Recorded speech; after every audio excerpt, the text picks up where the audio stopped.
بسم اللہ الرحمن الرحیم الرحمن علم القرآن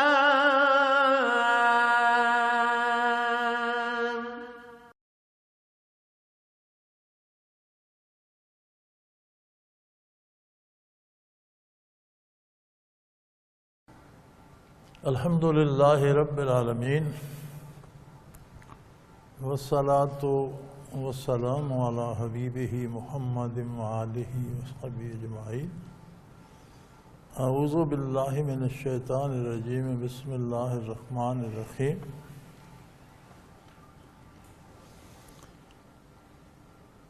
تکاد السماوات یتفطرن من فوقہن والملائکۃ یسبحون بحمد ربہم ویستغفرون لمن فی الارض الا ان اللہ هو الغفور الرحیم۔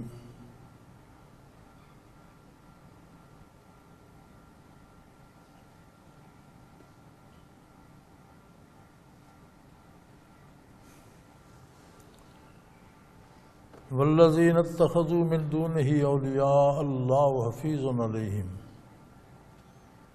وما انت علیہم بوکیل وکذالک اوحینا الیک قرآنا عربیا لتنذر ام القری ومن حولہا وتنذر یوم الجمع لا ریب فیہ فریق فی الجنۃ وفریق فی السعیر ولو شاء اللہ لجعلہم امۃ واحدہ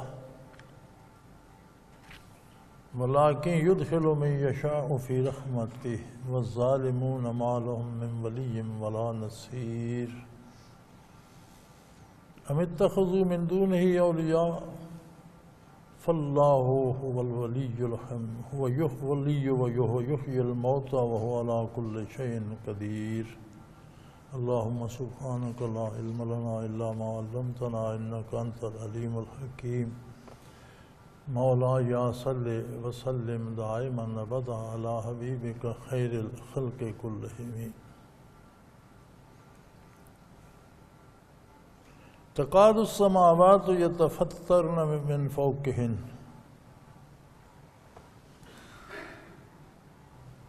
ارشاد ہے کہ تمہارے سامنے تو زمین اور زمین کے باسی ہیں، تم شمار نہیں کر سکتے کہ زمین پر کتنی مخلوق ہے اور کتنی اقسام کی مخلوق ہے، ہوا میں، فضا میں، پانیوں میں، سمندروں میں، خشکی پر، ایک ذرا سے جرثومے سے لے کر بڑی سے بڑی مخلوق تک نہ اقسام گنی جا سکتی ہیں نہ افراد گنے جا سکتے۔ ما یعلم جنود ربک الا ہو، وہ خود ہی جانتا ہے کہ اس کی مخلوق کے لشکر کتنے ہیں اور کہاں کہاں ہیں، ہر ایک کو پال رہا ہے، روزی پہنچا رہا ہے، اس کی ضروریات پوری کر رہا ہے، اس کی صحت و بیماری کا ایک سائیکل چلا رہا ہے، ہر ایک کے ساتھ ہمہ وقت۔ تو جب تم زمین پہ شمار نہیں کر سکتے، تم کیا جانو آسمانوں میں کتنی مخلوق ہے۔ فرمایا آسمانوں میں اتنی مخلوق ہے کہ ایسا لگتا ہے کہ ان کے بوجھ سے آسمان پھٹ جائیں گے۔ یہ زمینوں پر بسنے والوں سے کتنے گنا زیادہ اتنی مخلوق ہے۔ تکاد السماوات یتفطرن من فوقہن، آسمانوں پر اتنا بوجھ ہے، اتنی مخلوق ہے، آسمانی مخلوق اتنی ہے، فرشتے اتنے ہیں آسمانوں پر کہ لگتا ہے اس بوجھ سے آسمان پھٹ پڑیں گے۔ اور فرشتے آسمانوں میں کیا کرتے ہیں رب العالمین؟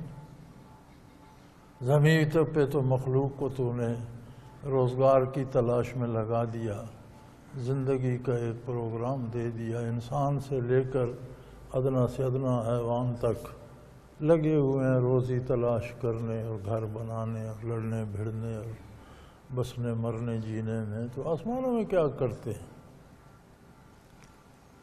فرمایا والملائکۃ یسبحون بحمد ربہم، پہلا کام تو فرشتوں کا یہ ہے کہ ہم وقت اپنے پروردگار کی پاکی اور عظمت کے گن گاتے رہتے،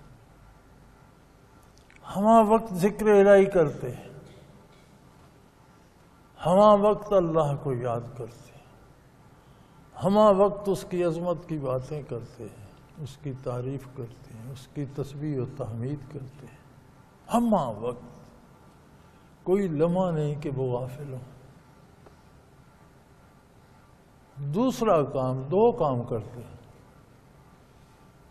نہ انہیں روزی کی تلاش ہے، نہ انہیں کھانے پینے کی ضرورت ہے، نہ انہیں کوئی کمرہ یا مکان چاہیے، نہ انہیں کوئی بیڈ یا بستر چاہیے، نہ ان کے لیے کوئی گرمی ہے یا سردی ہے، نہ انہیں باتھ روم کی ضرورت ہے۔ ان کی غذا بھی اللہ کا ذکر ہے، ان کی دوا بھی اللہ کا ذکر ہے، ان کی حیات بھی اللہ کا ذکر ہے۔ تو وہ ہمہ وقت اللہ کی پاکی بیان کرنے میں لگے رہتے ہیں۔ ایک کام تو یہ ہے ان کا ہمیشہ۔ دوسرا کام ان کے ذمہ اللہ پاک فرماتے ہیں میں نے یہ لگا دیا ہے وَيَسْتَغْفِرُونَ لِمَنْ فِي الْأَرْضِ، میری جو مخلوق زمین پہ بستی ہے، انسان جس کو میں نے زمین پہ بھیجا ہے، بنایا آسمانوں پہ تھا، بھیجا زمین پر ہے، تھوڑے سے عرصے کے لیے بھیجا، اس کی بخشش کی دعا کرتے رہو۔ تو وہ دو کام کرتے رہتے ہیں، اللہ کی پاکی بیان کرتے رہتے ہیں اور زمین پہ بسنے والوں کے لیے بخشش کی دعا کرتے ہیں۔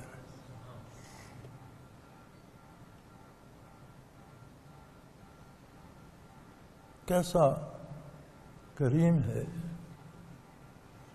یہ اسی کو زیبا ہے، الرحمن الرحیم۔ اتنی مخلوق کہ لگتا ہے اس کے بوجھ سے آسمان پھٹ جائیں گے۔ اللہ کی پاکی بیان کرتے ہیں، یہ تو ان کی غذا بھی ہے، دوا بھی ہے، ان کی حیات ہے۔ اہل زمین کے لیے بخشش کی دعا کرتے رہتے۔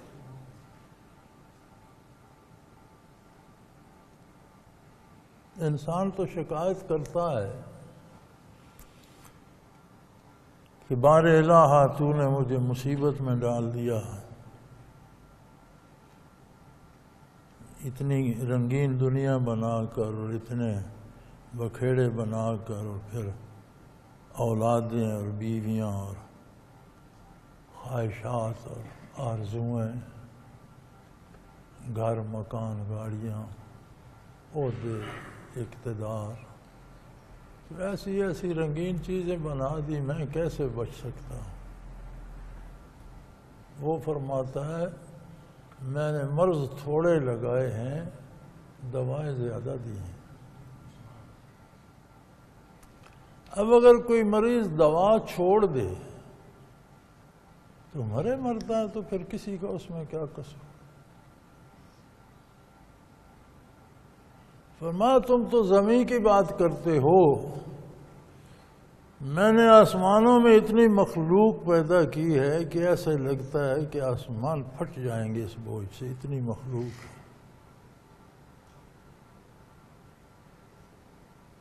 وہ ساری مخلوق میری پاکی بیان کرتی رہتی ہے اور اہل زمین تمہارے لیے بخشش کی دعا کرتی رہتی۔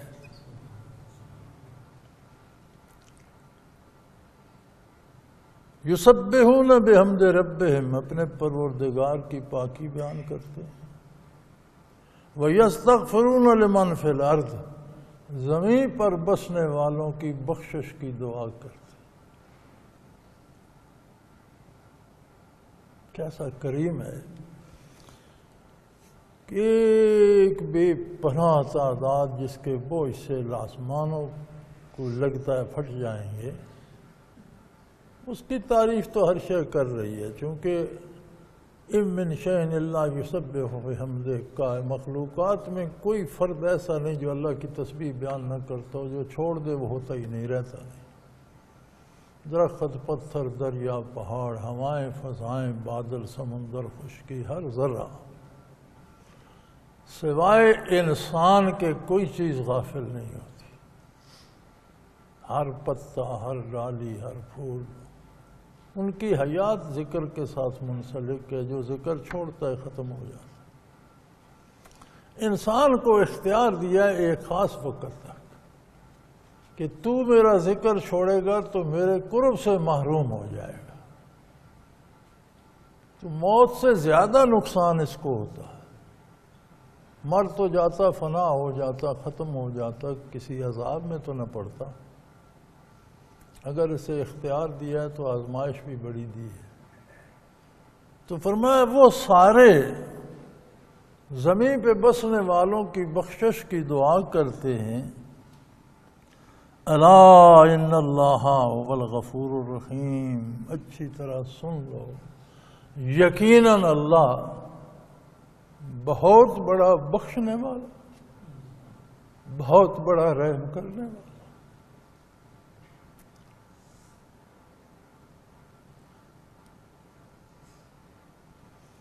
کسی بیمار کو بیڈ بھی دیا جائے بہترین دوا بھی دی جائے بہت اچھے ڈاکٹر بھی دیے جائیں اس پر گارڈز بھی لگا دی جائیں کہ کوئی اسے ڈسٹرب نہ کرے. وہ دوا بھی چھوڑ کر بیڈ بھی چھوڑ کر ڈاکٹر بھی چھوڑ کر وہ گارڈ بھی کھڑی چھوڑ کر بھاگ جائے تو پھر مرتا ہے تو مرے. فرمایا میں نے تو اتنا انتظام کیا ہے تمہارے لیے کہ آسمانی مخلوق کو دعا پہ لگا دیا انبیاء کو مبعوث فرمایا کتابیں نازل فرمائیں توبہ کا اتنا بڑا دروازہ کھول دیا کہ تم ساری عمر کفر کرتے رہے ہو ایک بار واپس آ جاؤ میں قبول کر لوں. تم گناہ کرتے رہے ہو خلوص دل سے توبہ کرو اطاعت اختیار کر لو. یبدل اللہ سیئاتہم حسنات. میں تمہارے گناہوں کو نیکیوں سے بدل دوں گا. تم برائی کرتے رہے ہو میں تمہیں انعامات دوں گا نیکیوں کا بدلہ دوں گا. اب اس کے باوجود بھی اگر تم بھاگ کر دوزخ میں جاتے ہو تو پھر تمہاری مرضی جا کر دیکھ لو.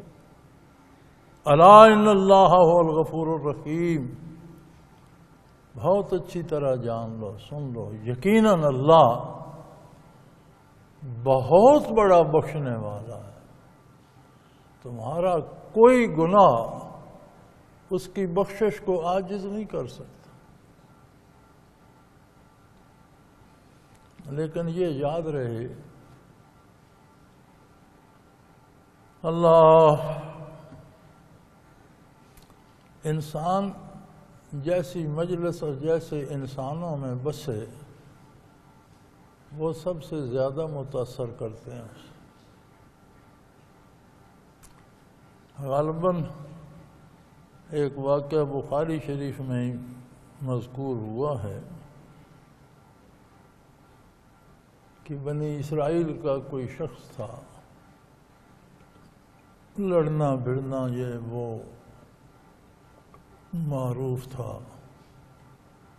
تو اس نے زندگی میں 99 آدمی قتل کر دیے.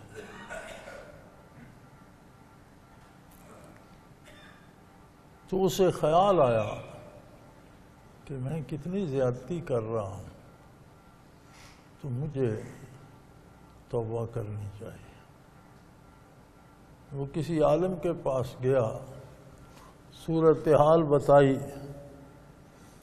کہ 99 بندہ تو میرے ہاتھوں قتل ہو چکا ہے لیکن اب میں چاہتا ہوں کہ میں اللہ سے توبہ کروں رجوع اللہ کروں معافی مانگوں.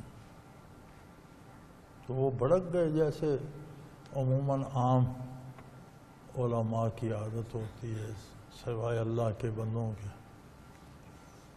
تم نے 99 قتل کر دیے بدماش اب پھرتا ہے توبہ کرنے. تو وہ تو ویسے ہی ایسا آدمی تھا جب انہوں نے اسے لان تان کی اس نے تلوار گھمائی اور ان کا سر بھی. اس نے کہا چلو 100 تو ہو جائیں میں تو بخشا نہیں جاؤں گا پر 100 تو ہوں. وہ خلش جو تھی دل میں وہ باقی رہی. کسی صاحب دل عالم کے پاس جا پہنچا، صاحب حال کے پاس پہنچا. انہوں نے فرمایا انسان کے گناہ اس کی بخشش کو عاجز نہیں کر سکتے. تو 100 کہتا ہے، تو کئی 100 بھی قتل کر کے اس سے بخشش مانگتا، توبہ کرتا، رجوع اللہ کرتا تو وہ بخشنے پہ قادر ہے. خلوص دل سے توبہ کر، اللہ معاف کرنے والا ہے. لیکن ایک بات یاد رکھ، واپس جائے گا اسی ماحول میں تو پھر ویسا ہی ہو جائے گا. کوئی تانا دے گا، کوئی گالی دے گا، کوئی ادھر سے کھینچے گا، کوئی ادھر، کوئی کہے گا 900 بلی کھا کے اب چوہے کھا کے اب بلی حج کو چلی، اب یہ نیک ہو یہ ہو، تو پھر تو کسی کی گردن اڑا دے گا. لہذا ایسا کر، واپس اپنے گاؤں یا اپنے علاقے یا اپنے وطن میں نہ جا.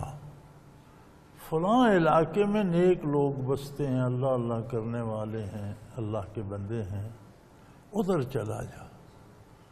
وہ تیری اس یاد الہی میں اور توبہ میں معاون ثابت ہوں گے، تو ان کے پاس چلا جا. اس نے کہا ٹھیک ہے، ادھر کو چل پڑا. اب راستے میں تھا تو موت آ گئی،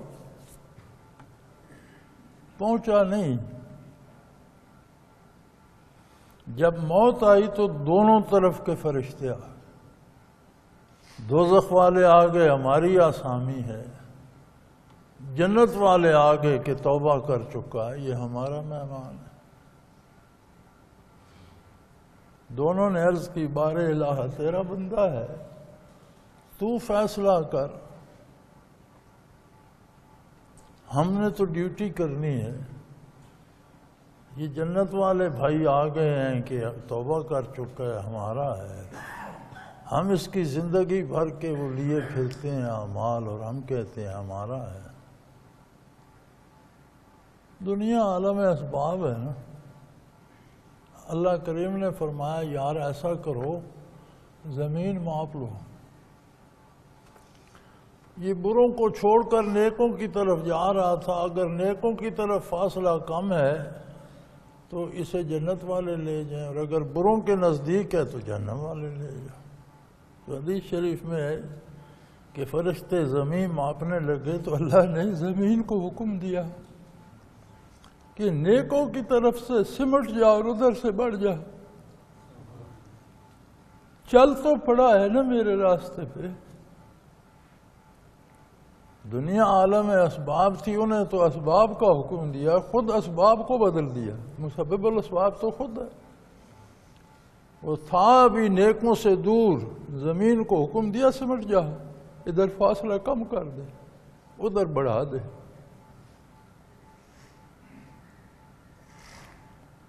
اب اس کے باوجود بھی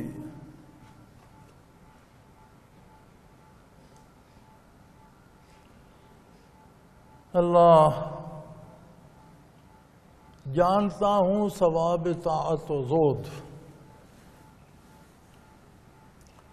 جانتا ہوں ثواب طاعت و زود، پر طبیعت ادھر نہیں آتی. ہمارا پھر بھی جواب یہ ہوتا ہے کہ یار دل نہیں کرتا، ہو نہیں سکتا، فرصت ہی نہیں ہے.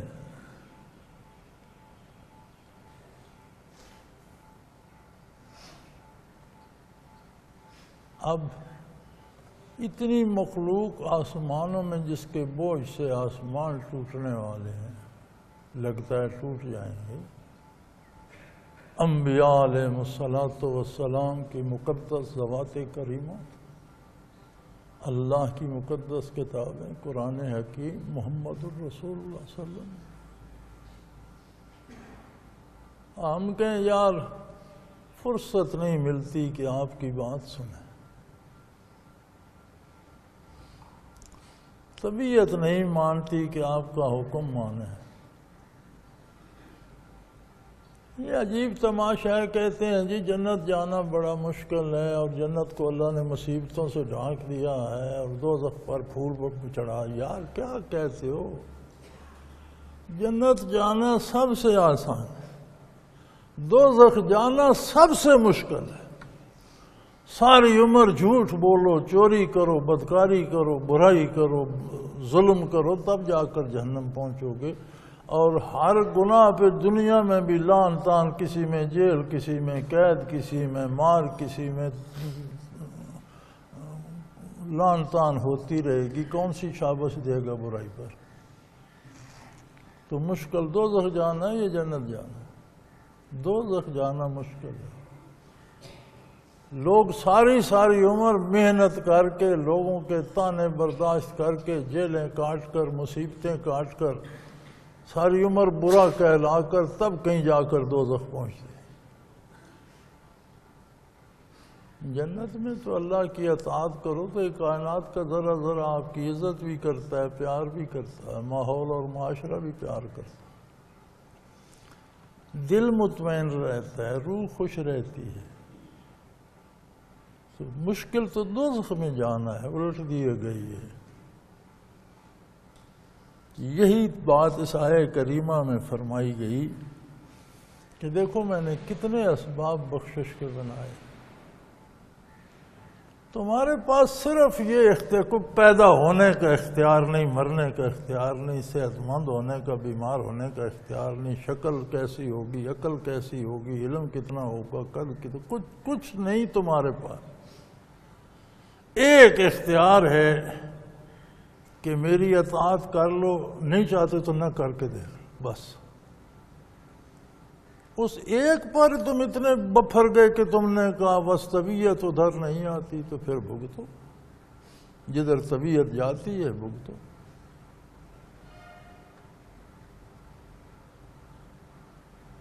ان سب احسانات کے باوجود والذین اتخذوا من دونہ اولیاء اللہ حفیظ علیہم، ان سب کے باوجود جو اللہ کی بارگاہ چھوڑ کر غیر اللہ کو اپنی ضرورتیں پوری کرنے والا، اپنا سربراہ، اپنا دوست، اللہ کے حکم کے خلاف اس کی اطاعت کرتے ہیں، اللہ کی بجائے امیدیں غیر اللہ سے رکھتے ہیں، وہ فرد ہو، بشر ہو، درخت ہو، پتھر ہو، بت ہو، کوئی چیز ہو، اللہ کے علاوہ مخلوق میں سے کوئی ہو، امیدیں اس سے رکھتے ہیں. اللہ حفیظ، اللہ ان پر نگہبان ہے، وہ دیکھ رہا ہے کیا کر رہے ہیں، وہ جانتا ہے کیا سوچ رہے ہیں، وہ جانتا ہے کیا بول رہے ہیں، وہ جانتا ہے کیا کر رہے ہیں. ما انت علیہم بوکیل، ہے میرے حبیب آپ ان پر کچھ داروغے یا چوکیدار نہیں، آپ کو ضرورت نہیں ہے ان کے پوچھنے کی کہ وہ کیا کر رہے ہیں کیا نہیں کر رہے، یہ آپ کا منصب جلیلہ نہیں ہے. سبحان اللہ. اس آیت کا دوسرا پہلو ذرا دیکھیں تو مفہوم یہ بنتا ہے کہ میرے حبیب جو آپ کی طرف سے رخ پھیرے آپ بھی اسے دفع کریں. پتہ ہے مفہوم کیا بنتا ہے؟ ما انت علیہم بوکیل، آپ ان پر چوکیدار نہیں ہیں، آپ کا منصب جلیلہ یہ نہیں ہے کہ بھاگتوں کو پکڑتے پھر. آپ کا کام ہے اللہ کا پیغام پہنچانا، جو قبول کرے اسے سینے سے لگا لیں، بات ختم. جو منہ پھیر کے چل دے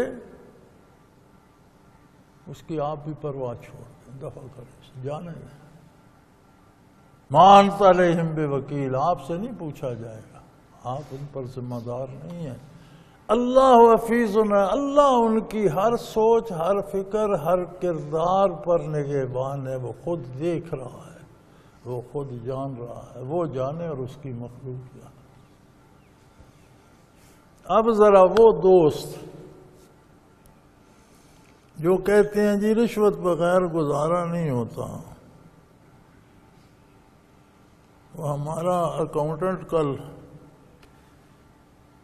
ایک اکاؤنٹ لایا میرے پاس، وہ ہم نے بند کر دیا ہے، کہیں غلطی سے وہ اس میں شعبے میں چلا گیا جس میں سود لگتا ہے، تو میں نے کہا اسے بند کرو یار، وہ بند کر دیا۔ تو وہ کوئی 250 روپے 254 روپے کچھ پیسے، وہ اکاؤنٹ کلوز کیا تو اسے ساتھ وہ بھی ملے، تو وہ میرے پاس لایا، جی یہ پرافٹ ہے۔ میں نے کہا یار پرافٹ کیا ہوتا ہے؟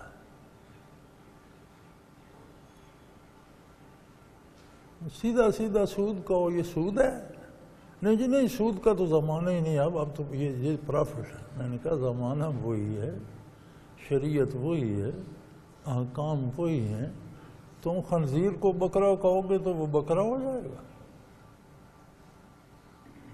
میں نے کہا جی آپ سود کو پرافٹ کہیں گے وہ پرافٹ ہو جائے گا، یہ سود ہے۔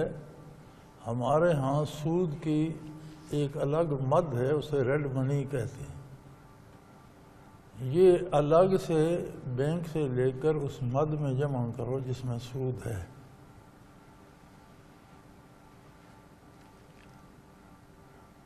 سود کی رقم کو باتھ روم بنا دیا، گٹر بنوا دیے، کوئی نالا بنوا دیا، صفائی کی اس طرح کے کاموں پہ لگا دیا جاتا ہے جو وہ عوام کے استعمال میں بھی ہوں اور کسی کے کھانے پینے میں نہ ہے، تو وہاں خرچ کر دی جاتی ہے، تو اس کی الگ مد ہے۔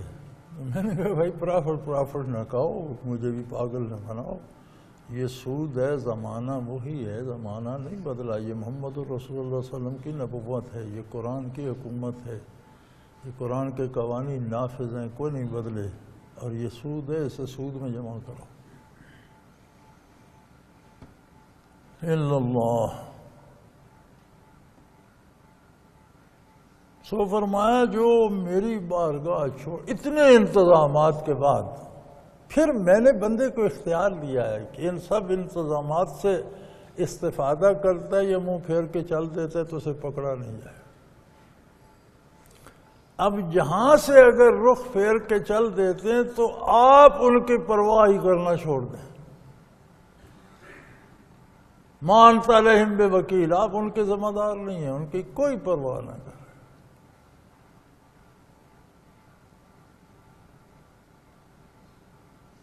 اب جو احباب کہتے ہیں کہ دل نہیں کرتا، فرصت نہیں ملتی، سوچ لو،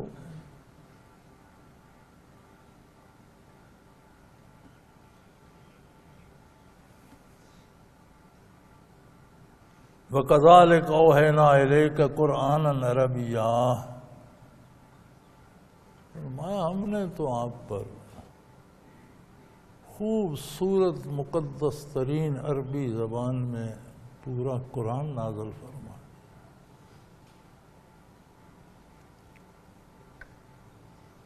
دنیا کی بہترین زبان۔ ساری زبانیں آج بھی تو ہیں، نہ اہل زبان سے کہو کسی زبان کا مقابلہ عربی سے کر کے دیکھ، اتنے بڑے پہاڑ کو اتنے سے جملے میں قید کر لیتی ہے۔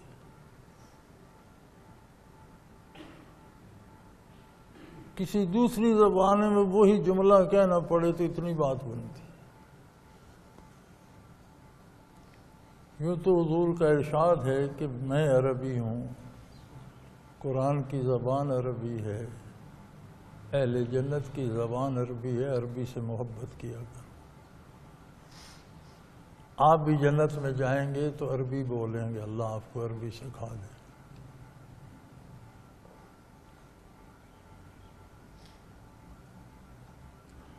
تو فرمایا ہم نے آپ پر ذاتی کلام 30 پارے 6660 آیات مبارکہ، جس کی ہر آیت پوری زندگی کا احاطہ کر لیتی۔ قرآن کریم کی ہر آیت میں زندگی کے ہر سوال کا جواب موجود ہے۔ یہ تو اس کا احسان ہے کہ اس نے اتنی آیات نازل فرما، ایک لا الہ الا اللہ محمد الرسول اللہ 2 جہانوں کے سوالوں کے جواب کے لیے کافی تھا کہ معبود برحق صرف اللہ ہے، اسے کیسے راضی رکھا جائے گا؟ جیسے محمد رسول اللہ کہتے ہیں، بات ختم ہو گئی، قصہ تمام ہوا۔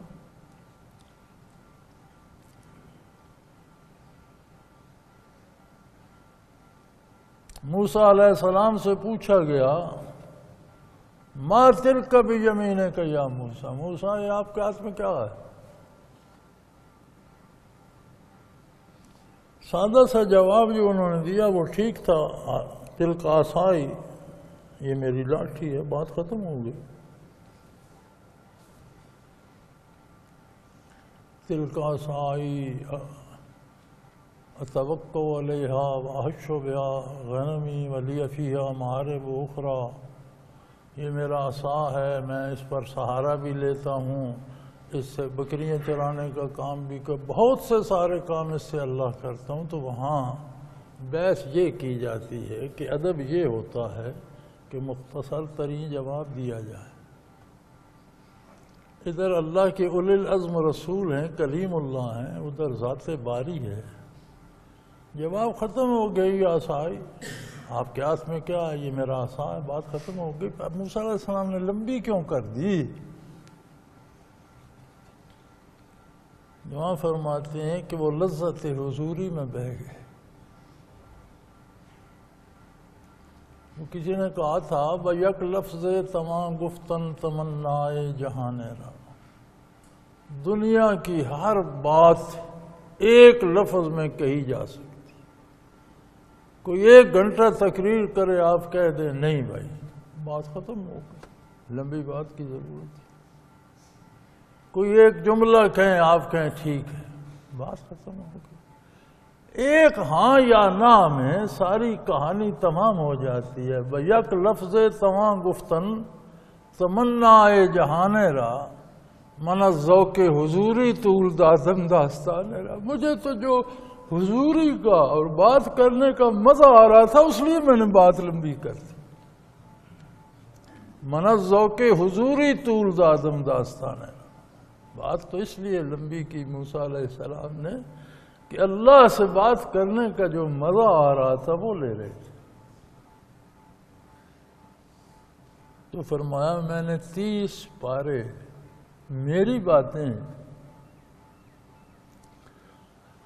اور محمد الرسول اللہ کی زبان حق ترجمہ اور لب ہائے شیریں سے نکلی، وہ لذت الگ ہے۔ عظمت و جلالت باری کی لذت الگ ہے، نور نبوت کی ذو افشانیاں اس میں الگ ہیں۔ پھر بھی کوئی کہتا ہے مجھے فرصت نہیں، میں نہیں سنتا، تو پھر آپ کو کیا؟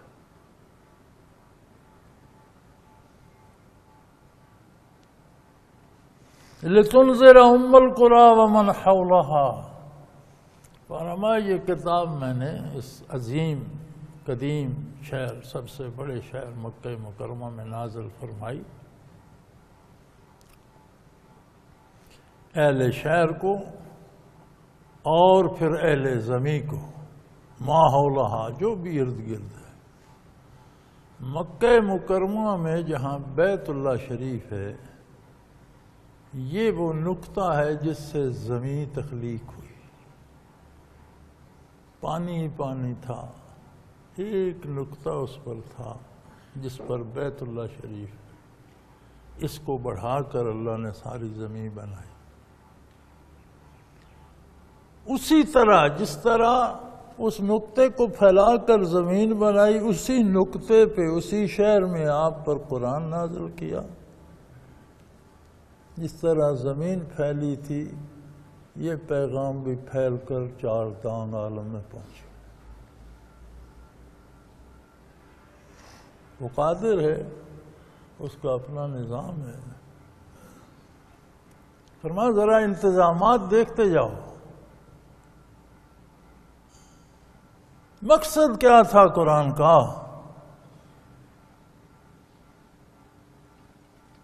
وَتُنذِرَ يَوْمَ الْجَمْعِ لَا رَيْبَ فِيهِ، لوگوں کو بر وقت مطلع فرمائیں، انہیں بتائیں ایک دن ایسا آ رہا ہے جب تمام نوع انسانی ایک جگہ جمع ہو۔ آدم علیہ السلام سے لے کر آخری انسان تک ایک دن ایک وقت میں ایک میدان میں کھڑے ہوں گے. ڈرو اس دن سے، اس کا اہتمام کرو، اس کے لیے انتظام کرو، اس کے لیے اپنے بچاؤ کے اسباب کرو. لا ریب فی، اس میں ادنا سے شک کی بھی گنجائش نہیں، کوئی شبہ نہیں، کوئی ادنا سے ادنا شبہ بھی اس کے وقوع میں ہرگز نہیں ہے. اور ہوگا کیا؟ دو دھڑے بن جائیں گی، فریق فی الجنت و فریق فی السعیر. ساری انسانی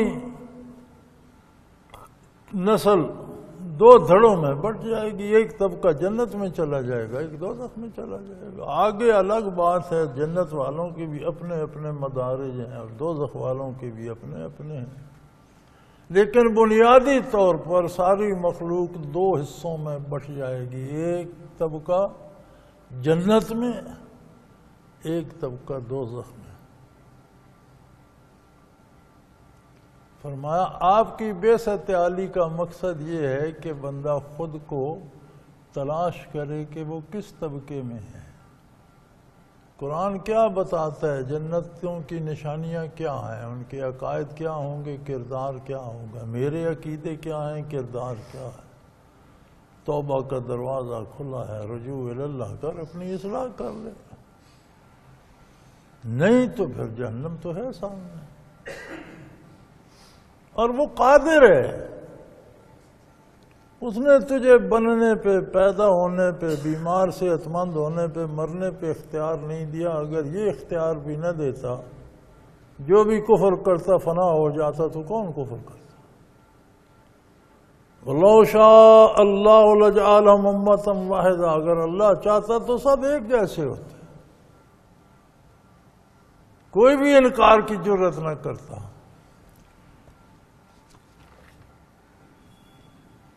وَلَٰكِن يُدْخِلُ مَن يَشَاءُ فِي رَحْمَتِهِ، لیکن اسے یہ بات پسند آئی کہ میں نے اتنی اعلیٰ مخلوق بنائی ہے، احسن تقویم. کائنات میں جتنی تخلیق ہوئی ہے سب سے خوبصورت تخلیق انسان ہے.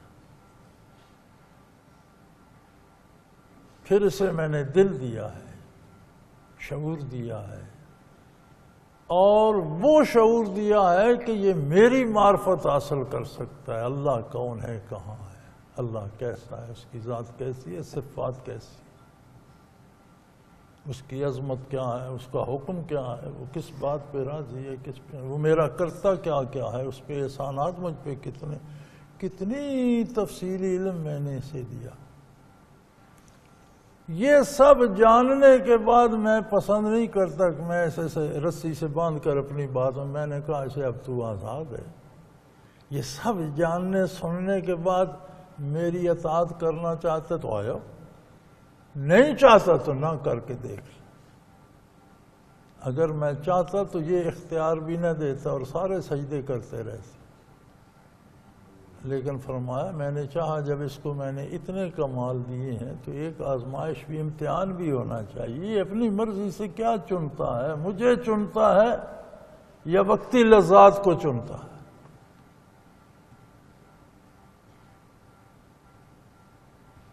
وَالظَّالِمُونَ مَا لَهُم مِّن وَلِيٍّ وَلَا نَصِيرٍ، اور جو لوگ زیادتی کرتے ہیں، ظلم کرتے ہیں، سب سے بڑا ظلم کیا ہے؟ ان الشرک لظلم عظیم. قرآن کہتا ہے اللہ سے شرک کرنا سب سے بڑا ظلم. فرمائے سب کے باوجود پھر جو میرا دروازہ چھوڑ کر دوسرے دروازوں پہ سر پٹکتے ہیں، وہ یہ دیکھ لیں کہ جب قیامت قائم ہوگی نہ ان کا کوئی دوست ہوگا، نہ ان کی کوئی مدد کرے گا. من ولی ولا نصیر، ان کے لیے کوئی شخص نہ ان کی حمایت کرے گا، نہ ان کی مدد کر سکے.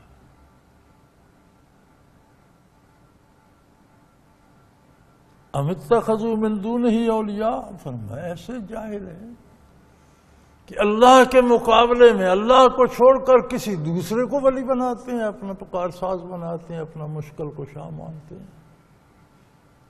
جہالت کی بھی حد ہوتی ہے. اللہ کو چھوڑ کر دوسروں سے امیدیں وابستہ کرتے ہیں. وَهُوَ يُحْيِي الْمَوْتَى. مردوں کو کون زندہ کرے گا؟ تمہارے پیر صاحب کریں گے، کوئی برہمن کرے گا، کوئی بت کرے گا. کون مردے زندہ کرے گا؟ کون ان سے حساب لے گا؟ کس نے خاک سے انسان کو بنایا، پھر انسان کو خاک کر دیا، پھر خاک سے کون کھڑا کر کے میدان حشر میں لائے گا؟ اس کی بات کرو، اس سے پناہ چاہو، اس سے مدد مانگو. جو خود جنہوں نے مر کر مٹی ہو جانا ہے وہ تمہارا کیا کریں گے؟ ام اتخذوا من دونہ اولیاء. اللہ کے علاوہ دوسروں کو اپنا مددگار بناتے ہیں. فاللہ والولی. اللہ ہی سب کا ولی ہے، اللہ کو سازگار ہے. ہر فرد، ہر ذرے کا ولی وہ ہے، دوست وہ ہے، مالک وہ ہے، حمایت کرنے والا وہ ہے، کارساز وہ ہے، خالق وہ ہے، مالک وہ ہے. وَهُوَ يُحْيِي الْمَوْتَى. وہ مردوں کو زندہ کرے گا. وَهُوَ عَلَىٰ كُلِّ شَيْءٍ قَدِيرٌ. وہ ایک ذات ایسی ہے جو ہر چیز پہ قادر ہے.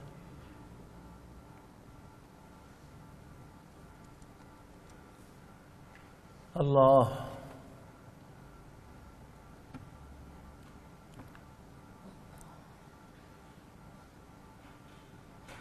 نبی کریم صلی اللہ علیہ وسلم تشریف فرما تھے.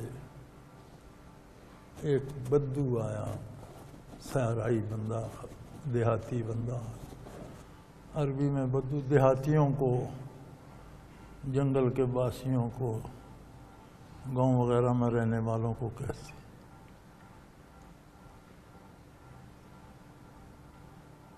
بدو کہتے ہیں دیہات کو، تو انہیں بدوی یا دیہاتی کہتے ہیں. ہمارے ہاں پنجابی میں تو بدی سے مشہور ہے نا، کہ یہ شاید بہت برے ہوتے ہیں. ایسی بات نہیں ہے. دیہاتیوں کو بدوی کہتے ہیں، بدو کہتے ہیں دیہات کو.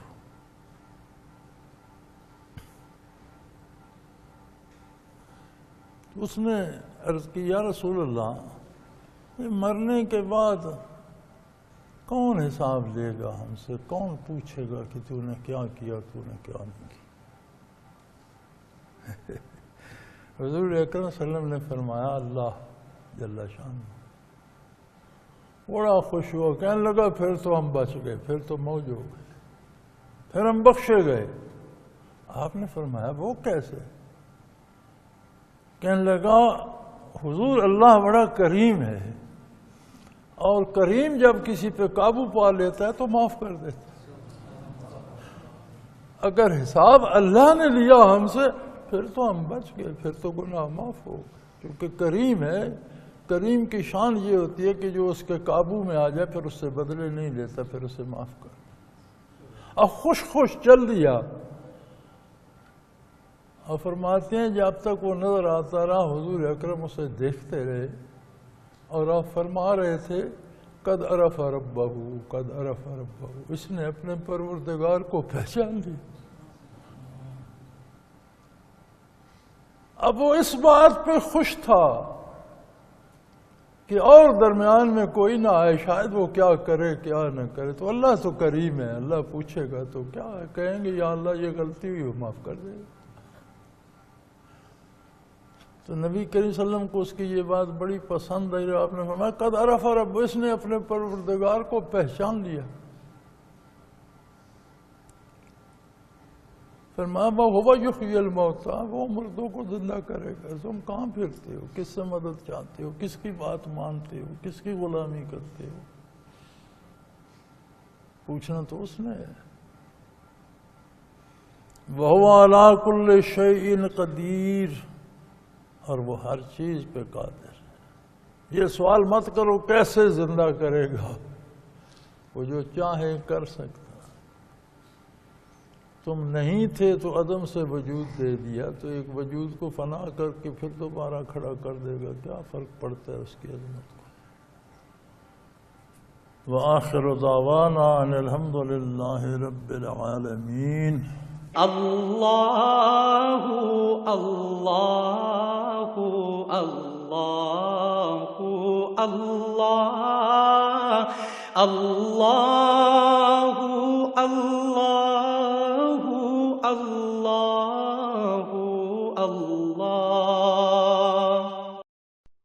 حضرت امیر محمد اکرم آوان مد ذلہ العالی دارالعرفان منارہ ضلع چکوال میں سالہ سال سے قرآن و حدیث کے اوپر خطابات کر رہے ہیں اور سلسلہ نقشبندیہ اویسیہ کے مطابق لوگوں کو ذکر الہی کی تربیت دے رہے ہیں۔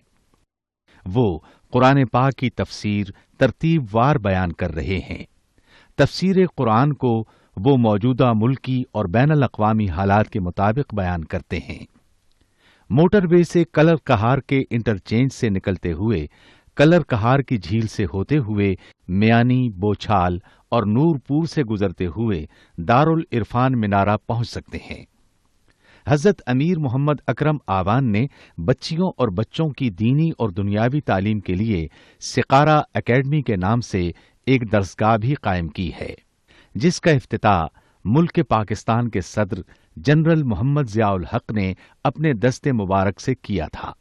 وہ تمام احباب جو اسلام کی طلب رکھتے ہیں ان سے گزارش ہے کہ دارالعرفان منارہ ضلع چکوال میں امیر محمد اکرم آوان صاحب کے خطابات سے مستفید ہوں۔ وہ ہر جمعے کو نماز سے پہلے بیان فرماتے ہیں۔ ہر ماہ کی پہلی اتوار کو ماہانہ اجتماع ہوتا ہے جس میں آپ خصوصی خطاب فرماتے ہیں اور پاکستان کے چاروں صوبوں سے احباب اس اجتماع میں شرکت کرتے ہیں۔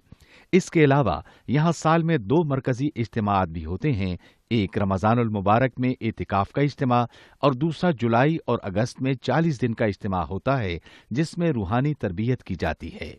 اپنا خون سیماب دے کر اتنا ہم کر جائیں گے، نام آقا کا چمن میں پھر رقم کر جائیں گے۔